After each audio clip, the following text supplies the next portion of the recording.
Hello, everyone. I am Steph Morrison from the Canadian Schoolhouse. And this wonderful Wednesday afternoon, or maybe morning, depending where you're watching this, we have got Theresa Peters with us today.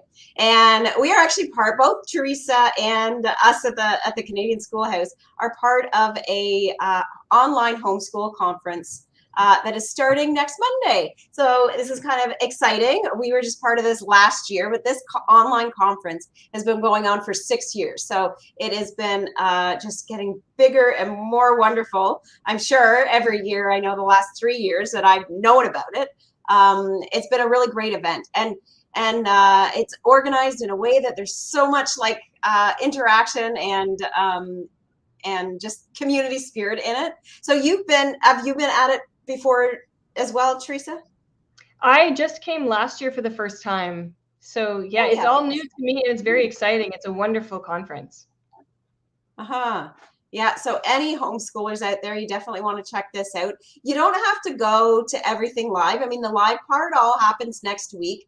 But any of these sessions and recordings that are on there, and Theresa has a really great one there that she'll talk about in a little bit, give you a little sneak peek of that.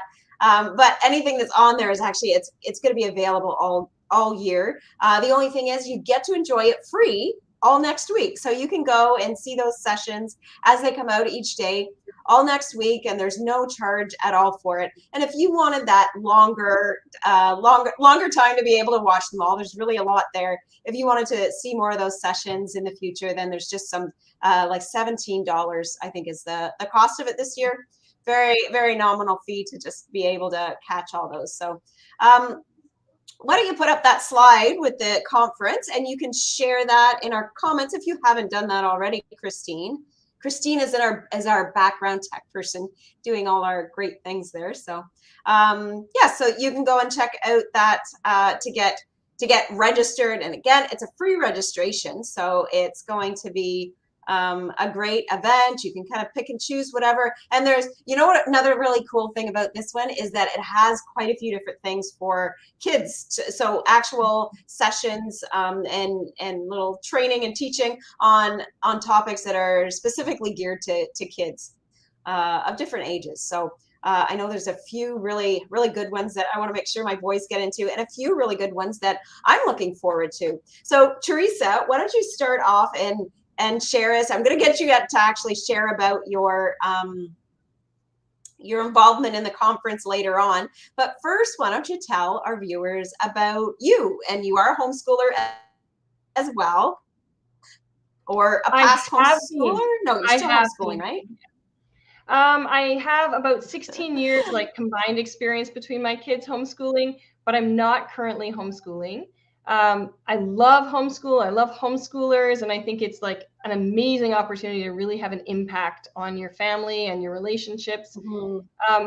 But for us at the time, for our family and the dynamics that we had to make some different choices, unfortunately, because I really still miss having them at home. Although my daughter complains because I still have her do some things at home with me, and I still give her a reading list. And so she's sort of getting a bit of both happening. As well as the years of homeschool experience, I've been teaching language arts classes for grades 6 to 12 for about 5 years, and then 2 years of tutoring kind of on top of that.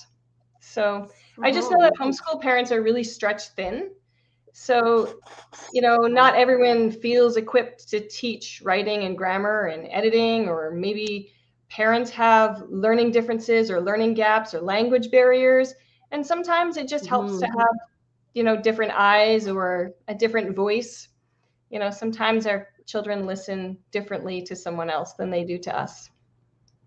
Yes, very true. Very true. Mm-hmm. So Discern to Learn is the name of your business that you actually do all these different things. So share a little bit about the different things, because if I remember correctly, there were like 3 kind of main different things you actually do with your business and helping with language arts. And you did just talk about them a little bit there, but just expand on what you offer for courses, and then your actual tutoring, and just a little bit what that is, what you do for homeschoolers.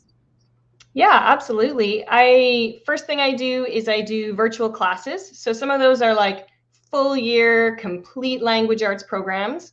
And some of them are like shorter, like 14 weeks or 16 weeks for like specific topics. So maybe grammar or fiction writing, things like that. And then on top of that, I have tutoring. So I tutor homeschoolers or, generally just children in general. So sometimes because they have a learning difference or because their language is a second language, and or they just may need help with homework that they're doing in school sometimes. So I do Mhm. tutoring. I also offer all the classes like one-on-one or one-on-two or three if you have like a larger family and you want to combine grades. So that's sort of like a small group tutor. So it kind of just depends. Mhm. Tutoring can be a course or it can be needs based. And on top of that, I offer essay feedback and grading because that's one thing I hear again and again from parents is I just don't know what to say to my students about their writing. I don't know how to tell them what they can improve or how to change it. They're following this curriculum, but I don't know how to market. So I'll do that as Mhm. well and just give them feedback for how they can improve their writing. Those are the three areas that I basically offer through Discern to Learn. And one of the really fun things I do is that I offer custom courses. So there might be a parent who has like an area that they just really need to be added to their students' curriculum, or that they're missing, they feel that there's gaps there. And probably if they feel that way, there's probably other parents feeling the same way. So if they want to set up a class, we'll design a class around their student and then they can share it with their friends and I can share it with my friends and other families, and maybe we can come up with a class that specifically meets that those needs. Mhm. That's great, that customized education. And I love that part and what I can do for my boys in that way. And I got to say, the whole time we've homeschooled, and they're 10 and 14, so it's been a few years now, but uh, we've never just stayed with one curriculum. I've actually changed it a lot over the ways, a little bit from their feedback and a little bit just from, I want to do something different with them or I want to see them do something different. But what changes that the most is that all the kids are different learners. So what you're offering, and just even how you say that, to really create a chorus that is a little bit more geared to that learner, as opposed to just, you got to try to make that learner find the chorus or work in the chorus, or you find a chorus that is, because there's certainly a wealth of them out there. So there's lots of options we get as homeschooling families to find that curriculum that works well, or that chorus, or the type of lesson. So that's kind of cool that you offer that. And I know when I went onto your website there, and maybe if you haven't done that already, you can maybe put get the link for Discern to Learn in the comments for our viewers there, um, Christine, and we can see, and then you can go right to that. To the website and see more of what's offered there. But when I looked at it, the impression I got, and especially as a homeschool mom, and put my homeschool mom hat on, that I thought, like, I almost could get here for anything that I needed for language arts curriculum, right? Like, you can, if that's kind of an area that they're feeling it, and I felt a lack in that. I felt like, oh, this isn't working and this isn't working, and right, like, this isn't like ideal. Some stuff just completely didn't work, and some stuff just was like, I don't know, maybe it could be, I wish this was a little different. And feeling like somebody could come to you with, like, we've tried this and we've done this kind of thing and this is what I've liked, and kind of pick and choose, and then you could actually create something that is unique. That's where I see a lot of the small group tutoring happening. So I see, like a parent has them and maybe their student and a friend or two, and they've been talking and they want to do something together. And then you get to learn with friends too, which is like ideal because what student doesn't want to learn with their friends? Hmm. And it's Yeah. really a great thing. It's the best thing about homeschool is that we have control. We can change things, we can do things Hmm. differently. And even in my courses, the parents ultimately have control. So if their student is struggling in an area or needs to change the homework schedule or, just needs more time to do things, things can adjust and change, and they get feedback on their essays, and their learning outcomes may change based on where they are and what their needs are. So things are all individual, even in a class. So that's an advantage, really, I think, to part of homeschooling is you don't have to be stuck to the syllabus specifically. Mm-hmm. So we might go through the syllabus, but a student might have like a few tweaks and changes because they're struggling in an area. Maybe they need a little extra help. So we can connect and we can do that extra help just to help them succeed at it, instead of feeling like, well, I tried, I failed, I guess we'll just do the next unit and see how it goes, which is what often happens in courses. It just keeps moving on.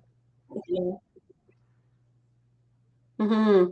Yeah, it's good to stop at some of those areas. Also good to like that you can excel or really get in deeper, if you have somebody just thinking specifically about language arts, you have one of your kids that are just they love a specific kind of writing, or they love poetry, or they just really seem to got a real interest in something. Well, now you can actually like get into that even deeper in a lot of different ways. It sounds like Theresa could definitely be of help of that as well. But as a, you get that opportunity to really go with your kids' interests, to be able to, just make something really to instill that love of learning, right? And that's going to like segue right into the next thing, which I think you talk on quite a bit, teach on, and seems to be apparent in your website as well, and what you do, just your passion, is that it's really communication skills, and it's one of the things that I know I want my boys to have great communication skills. So speaking, writing, and also how they're receiving information as well. So really that really important critical thinking aspect. And I know we do that in a few different ways to try to reinforce that. But I know I need a bit of growth in that area as well, just in what I'm setting up for my kids that way. And I think so share a little bit about your perspective on communication in general and how that works with language arts. And I know you have a few slides. Like, did we want to put those? Do we want to have those slides up? And that would be great if we can start with adding the vital 4 C's. So initially, you think of school, you think of education, or maybe some of us have been homeschoolers long enough that we don't think of it this way. But traditionally, people thought of education, the 3 R's: reading, writing, and arithmetic. Yeah. But there's so much more, so much more than that. In fact, the American Management Association did a study in 2010. And unfortunately, I don't think we've seen a lot of change in education since then based on this study. But they talked about the things that were missing in employees in the workforce. So especially middle management and up, or, even how to get there. And it's not all about, life is not all about, getting that management job, of course. But these skills are vital in every area of our life, in our relationships, in how we move forward and how we see our life, and how we're able to communicate with other people and consider other people and other ideas. So the 4 C's that they have there are critical thinking, communication, collaboration, and creative thought. And those are really a core. I really believe in communication and critical thinking, and everything I do kind of works around that, communication with parents, with students, and being able to kind of look at things critically and question them and make sure that they really make sense. So if you want to move to the critical thinking slide, critical thinking is about so much more than, learning to write or writing in a journal. And lots of students just don't like that side of language arts. But those same students that so dislike the traditional language arts things would love to solve a problem, and they would love to argue a point. And that's all the same. Language arts is arguing a point and solving problems. And it's being able to be logical and think clearly and express our ideas persuasively. So that's something that I really teach in writing, And people say, well, what kinds of essays do you do? And I list them all. I use Sharon Watson's curriculum for essay writing. And, there's all kinds of essays, but when it comes down to it, the rock bottom is every essay is a persuasive essay. Because if we can't persuade, then we have nothing. There's nothing left. We're just giving information. And even when you give information, you want to show that information is valid. So that makes it persuasive.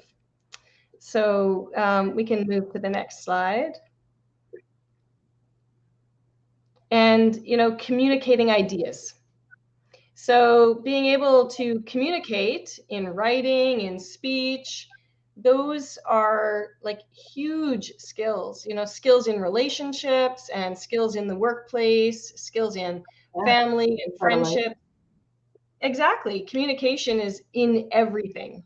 So if we can't organize our ideas, or if we can't see someone else's ideas and interpret them and be able to talk about someone else's ideas, then we're not going to have very good communication skills. And that's a huge part of writing.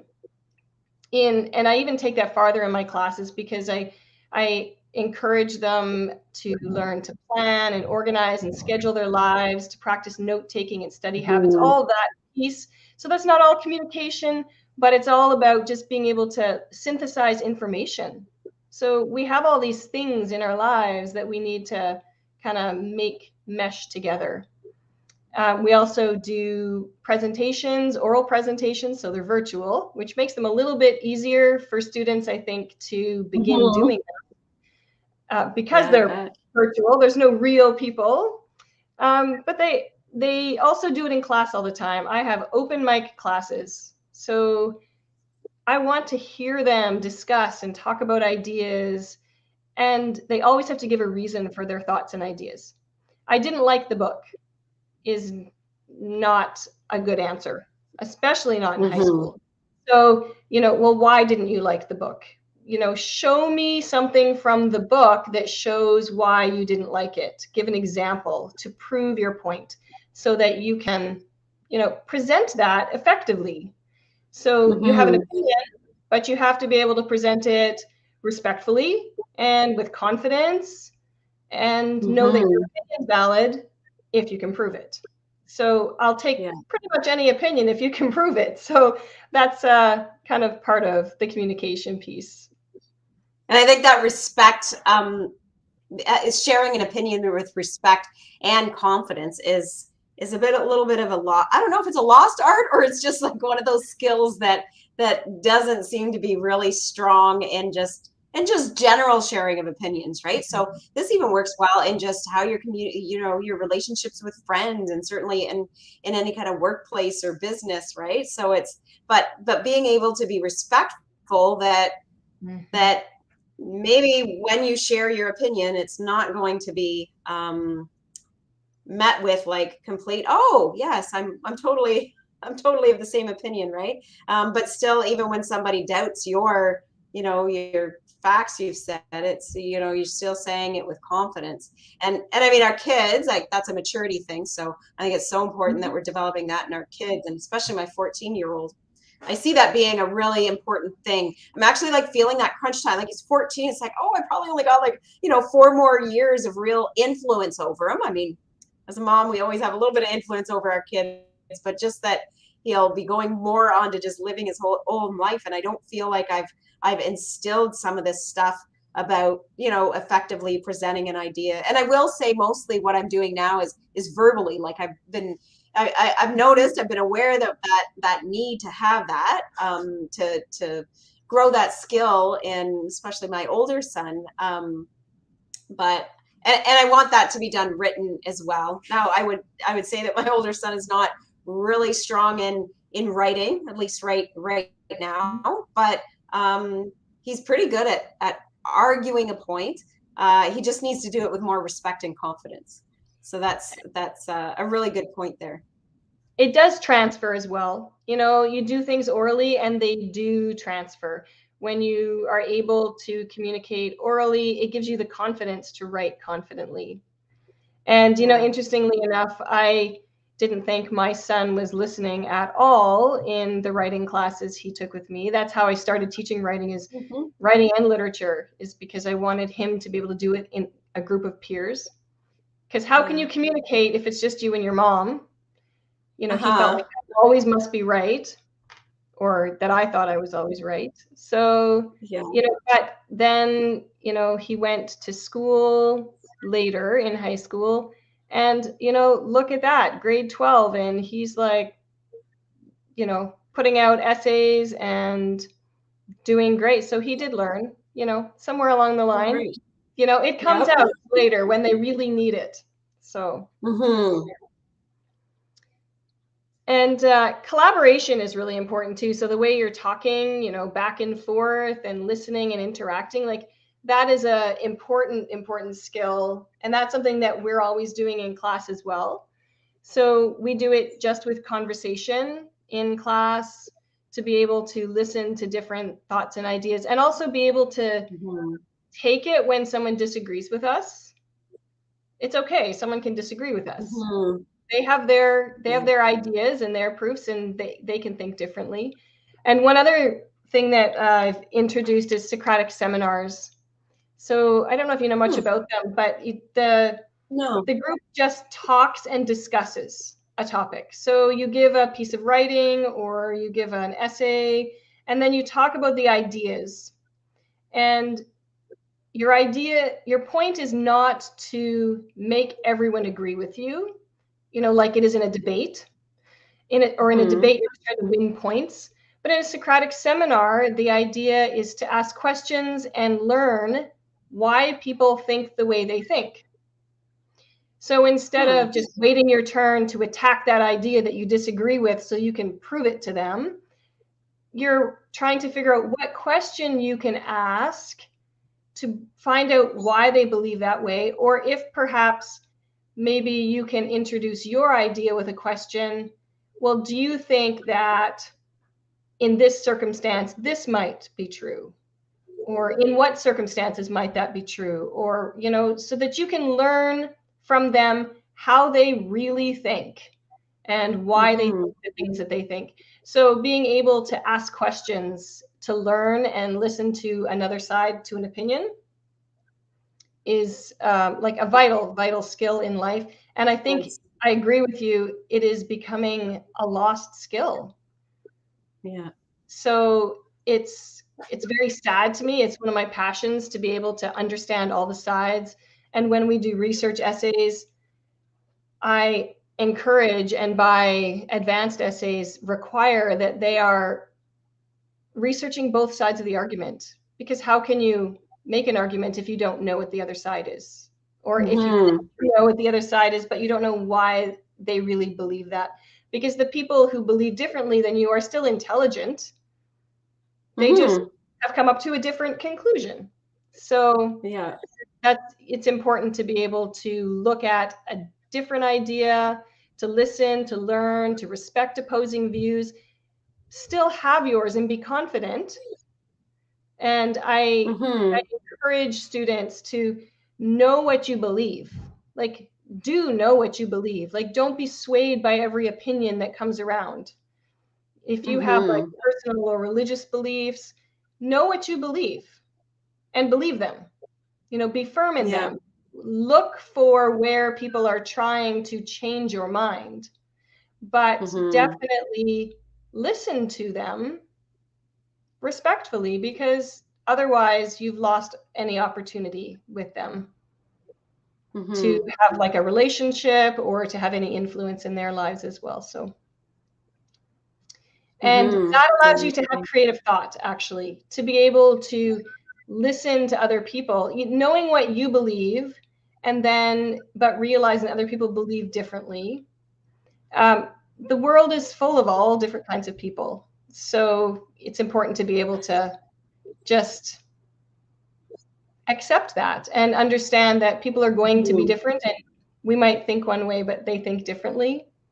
So sometimes there's a subtext to that. So we talk about that a lot in literature and in writing, but especially in literature. So creative thought is about seeing what's not there, So we have the text, what's actually written, and then we have the subtext, what the author's actually saying. So one of the things in discernment, and that's how I chose the name for Discern to Learn, was to watch in literature. What is the author trying to teach you? What is the author trying to make you believe? Now separate that from the book, and do you actually believe that? Are you going to accept that and take that on, or are you going to reject it? You can read it, you can understand it, but then you have to choose. So that's kind of a big part of literature, to be able to see what's not spoken. So when people are in relationships, to see which parts are not being spoken, to be able to think creatively so you can understand someone, what they're not saying, and come up with solutions and have respect and confidence. So all through everything is communication, respect and confidence, and being able to really express yourself, your thoughts, your feelings, and your beliefs through writing and through speaking. And those skills come up every day, all of the time. And especially in relationships. So even I believe just as parents, we want, every parent, right, wants our kids to have good, rich, and successful relationships. And I mean, I can attest to that in my own marriage. Like, I didn't have great communication skills. I'm still building them, but thank God I am much further along, thanks to God and having that Bible as my source too. I'm much farther along than I was before. But I think that, and I think that's one of the things that are lacking when you look at public education for sure, and perhaps other kinds of private education like that. You're almost because it's not that they don't. There isn't some attempt to teach critical thinking for sure. And I don't know how much more the public school system goes into some of these other things you talked about, Theresa, but I know with critical thinking, like there is that certainly talked about as being taught in public schools, but there's something about that atmosphere. I don't know what it is actually. Is it the atmosphere that you're just in a big group and you're self-conscious, so you're not going to really open up? You don't feel like it's a safe environment to really have that creative thought or even the collaboration as you talked about. But I look at kind of these points that you have here for creative thought too. And it all comes up in every part of your relationship. And when you don't have those skills that I see through lots of different things with language arts, lots of it maybe the basics we get, to be able to write well and communicate that way. But when you don't have the that foundation of having that we got that you get it throughout your childhood training, right? Your childhood schooling, then it makes those relationships you have. So even if it's just essentially because we want to see our kids have great relationships, I think that's enough right there. I mean, all the other stuff that you talked about and all the other benefits we get from all this, as the critical thinking, communication, collaboration, creative thought is just vital to a little bit more happiness in your adulthood when you've already got those skills established. When you're, I mean, a lot of them in your teenage years, you can certainly do that beforehand, but problem solving, I think that's a really big one too. Problem solving seems to be, and problem solving in different areas, but whether it comes up with something broken, you need to fix it, something happened and you need to, respond to that. Most of the time, you see so much just reaction and not so much like thoughtful, intentional responding. And it's because it's a skill. So it doesn't just come automatically, right? We need to nurture that in our kids. That's right, definitely.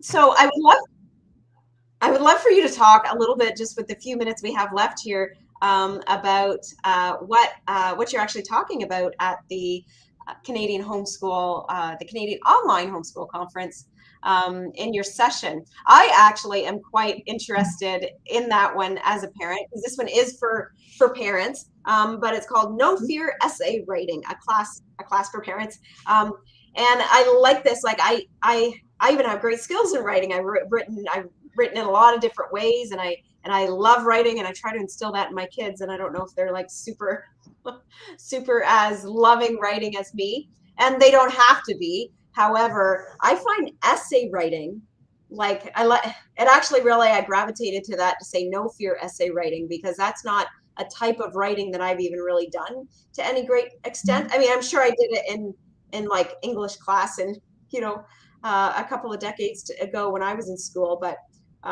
it's just a type of writing that I haven't done a whole lot, or maybe I haven't done knowingly. I don't know. You talked a little bit about essay writing and how it's always persuasive. So I guess in some ways maybe I've done essay writing, but I'm really gonna love your course. But just give us a little peek into what you're sharing in that session. Sure. I actually invited a few parents to come on and record with me. It's really hard to teach to nobody. Yeah. So that I thrive on interaction, and all my classes are interactive. So to just like put up slides and talk to nobody just doesn't seem authentic to me. So I invited a few parents to come on, and so I taught them similarly to how I would teach a student. And in the process, we walked through how a paragraph is like an essay, because the first things you learn are paragraphs. So a paragraph is structured exactly the same as an essay. And then essays are just like a whole bunch of paragraphs. So we talk about how they're similar. We talk about how to plan and pre-plan, to create an outline, the rough draft and the editing. Now, the course can only be 20 minutes or 30 minutes long. So I could probably talk for like an hour about editing. So, you know, it's a very like crunched course. So, but we try to cover all the pieces, and especially how many people are really afraid of writing, and students are really afraid of writing. It's an emotional thing. There's so many things wrapped up in writing. And so it's really, really important that students and parents too understand that writing isn't about getting the words on the page at all. That's only one little piece of the writing. So the writing is the ideas and the thoughts and the opinions and the proofs, and then planning it, and then outlining it, and then writing it on the page doesn't even come till later. And then editing after that, because students read writing all the time that's so far beyond what they can write that it's kind of scary to them. So to realize that other people have to go through a process too, and corrections and editing don't mean that you are wrong, they mean that you're not finished yet. So that's kind of what we work on, and we work on how to be persuasive. So that's what we cover in a short little course. That sounds great. Well, now it's piqued my interest even more to check that out. So did you okay, good, you did see that. I see that in the comments there, just that Christine did share a link. So there's those links in the comments of this, and especially if you're watching this after our live broadcast here, you'll already see those links within the comments in Facebook or on YouTube, and we always go back and put those we could put that description in with these links as well. So you should see that right in this the description area for YouTube. But there's you can see the bio and directly Theresa Peters, her section right on the Canadian Homeschool Conference, and then also she's got her website there, and then we've got all the other stuff for the conference as well. So be sure to go and check that out. And it is, although it is labeled Canadian Online Homeschool Conference, it is relatable to anybody around the world. I'm pretty sure it is just that it's only Canadians participating in it. I mean, I know that's pretty much all I'm seeing is Canadian companies. So I think, but it really is applicable. There's not too much there that I've seen that wouldn't be applicable to any homeschooling family or parents or people thinking about it. There's actually lots there as well. You're not homeschooling yet, but you're thinking about it, either because your kids are too young and they're just not at that stage, or that they are yes, that you're just thinking about like what's the alternatives. They don't seem to be thriving in the school system, so I want to take them take them out, and how do I do that? And although it can be overwhelming, we have great people like Theresa that's made it her passion and her business just to make that overwhelm not so much. And I mean, I say even at like, I love language arts, I love English, and we have a couple things we do for curriculum, but I really love teaching and watching my kids grow and learn in the area of writing because I love it so much. But I actually have lots of stuff, and that's why I think I'm looking so forward to your session and checking that out, Theresa's, because it's like I do writing, and we've got quite a few things that we do for writing prompts. I actually just recently got off something, printed off something that has like writing prompts for every day. So I thought that's going to be a great way, and I'm actually going to do that as well because I love good reasons to write. I do a lot of writing on topics I love too. I do a lot of writing on homeschooling, different topics on homeschooling, but these are just random topics, right? So it's like I think I loved English because I just got to write about so much different stuff, like way back then. And really didn't take writing on as a career or anything in my business. So I went like a decade and never really wrote anything besides normal communication, which was good. But I think this is going to be a great course at the it's not a course. It's a great lesson, specifically what you've done with your session. It is definitely one lesson that we can take as parents because we need those lessons too. We need that lessons on how to teach our kids. But don't, for you that may be watching, don't think you have to be the teacher for everything, because there is lots of great curriculum and lots of great people that can just come alongside you and be able to live that educational life with your kids, because that's awesome, getting to see our kids learn and grow in all these different areas, and we get like the front row seat. We don't have to just send them away and then hear about a few little tidbits. We get this front row seat, and we get to connect with people like Theresa. But again, there's just so many options. There's no lack of curriculum. Actually, I just went through the so for you get this goodie bag. I just went through that PDF. Have you been through it yet, Theresa? The PDF they give out for the homeschooling conference. It is amazing. Yeah, and she did a little bit of a new format this year. Just the number of sessions that are there too, but the number of different companies that are involved, and you can go and see the vendor hall and then just see the quick look of it. But was it like 40 pages? Oh shoot, I don't really remember now. I may have got that wrong. Nobody quote me on that. But the PDF for the conference, for the goodie bag, as it's called on the online conference, is kind of a cool resource as well. I love how everything's like linked so directly, so you read it through this PDF. You can also download it. I actually haven't downloaded it yet because I'm like, I'm just going to come back to this page and just flip through it. It's like a magazine. It's done on issues, so you can just flip through it and see all the great stuff on there. But yes, well, I think that's it I think we covered everything we wanted to. You've shared so much. I thank you for taking the time, Theresa, to join us here and actually just do a little teaching. I know I love the teaching, but I know lots of our viewers are going to really benefit from just hearing your perspective as somebody that is very skilled in teaching all these different things of language arts, and most importantly, why this is such an important topic. It's not just so we can all raise amazing writers, and this actually integrates into every area of your life, and you're just so much better off when you have these skills. So thanks very much, Theresa. Thank you for having me. I really appreciate the invitation. It was so much fun coming and talking with you. Welcome. Great. Well, you enjoy the rest of your day. I don't know if it's snowing where you are. Where are you, Theresa? Oh, no, you're in Alberta, right? No, Manitoba. It snowed yesterday. Oh, Manitoba. It snowed and blew. We are getting steady snow here today, and it's supposed to be even more and more. So we'll just enjoy this snow only for another month, and then it's going to warm up for us. But we have more than all right. Well, yeah. Well, I'm trying to be hopeful here. You never know. Yeah. All right. Well, thanks so much, Theresa. You have a great day, and bye everybody that is watching, and we'll see you in another couple of weeks. Goodbye. Thanks for everything and joining us.